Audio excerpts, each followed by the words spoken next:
Coucou les CP. Aujourd'hui, nous allons faire le bilan de la séquence de mathématiques que nous avons commencé il y a un moment. Cette séquence portait sur les nombres de 0 à 20.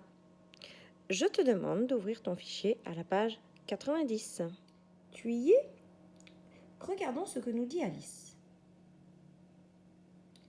Je connais les nombres jusqu'à 20. Nous avons donc appris à écrire les nombres jusqu'à 20. 11, 12, 13, 14, 15, 16, 17, 18, 19 et 20. Nous avons appris à les écrire en chiffres et en lettres.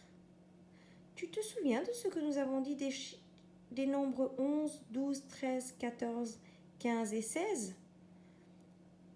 Que c'était des exceptions. Il faut bien les connaître. Maintenant, regardons ce que nous dit Idriss. Je sais représenter ces nombres. Oui, à l'école, nous avons appris à représenter ces nombres de plusieurs manières. Ici, Idriss nous montre le nombre 12.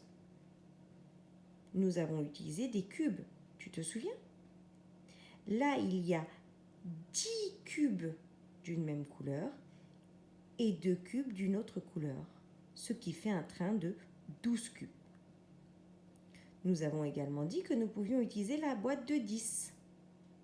Là, il y a une boîte de 10 qui est remplie et dans l'autre boîte de 10, il n'y a que 2 éléments, ce qui en tout fait 12.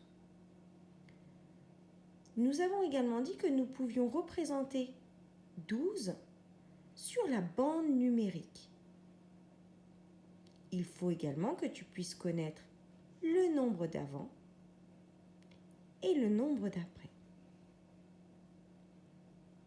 Dans cette leçon, et c'est ce que nous dit Alice, nous avons appris à comparer ces nombres. Comparer, ça veut dire s'il y en a un qui est plus grand, dire lequel est plus petit, ou alors s'ils sont égaux, s'ils ont la même valeur. Ici, Alice nous propose de comparer les nombres 12 et 15. Elle les a représentés en faisant des trains. Nous voyons bien que 12 est plus petit que 15, car 2 est plus petit que 5. Et oui, nous avions dit qu'il suffisait de regarder les éléments qu'il y a au-dessus de 10. Pour certains, nous avions également vu la différence entre 15 et 12. Ici, c'est 3. C'est le nombre de cubes qu'il y a en plus sur l'élément le plus grand.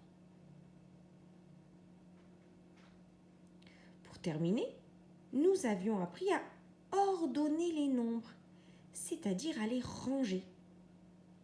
Il y a 2 façons de ranger les nombres. C'est ce que nous propose Maël.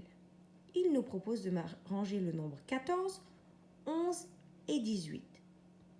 Nous pouvons les ranger du plus petit au plus grand. Tout d'abord 11, qui est le plus petit, puis 14, et enfin le plus grand 18. Nous pouvons également les ranger du plus grand au plus petit, c'est-à-dire nous plaçons 18 le plus grand en premier, puis 14, et enfin 11 le plus petit. Dans l'exercice, quand on te demandera d'ordonner les nombres, il faudra bien lire la consigne. Voilà, c'est déjà pas mal. À bientôt!